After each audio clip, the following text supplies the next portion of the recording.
Well, you can definitely say Homestead Boys Golf has been performing well above par this postseason, and don't worry, we mean that in a good way.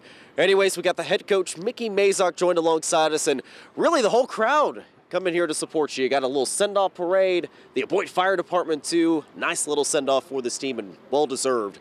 Coach, for you guys to roll in last week's regional meets, what does that say about this team? Yeah, this team is probably the best team that I've had getting all together that I've coached in my 13 years here. They are leaps and bounds maturity-wise beyond their years on the golf course. These kids are absolutely fantastic and make my job so easy to do out on the golf course because they've got all the tools ready to go. It's just a matter of putting the shots together at the right time. There's a lot of young guys on this team.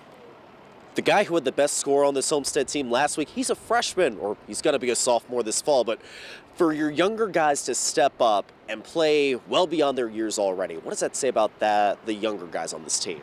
The younger guys have been playing ever since I think that they could walk, and they've all been playing competitively all over the country and have all sorts of experience. It's interesting talking to them about golf because they're at such a high level, way up there when it comes to golfing ability.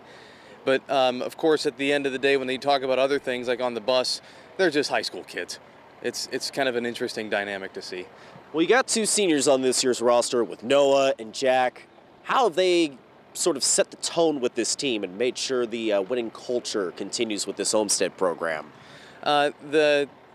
This whole program begins and ends with the culture. They've understood that they need to be accepting of everybody on the team and be there as just advice, giving good feedback, and showing support for each other.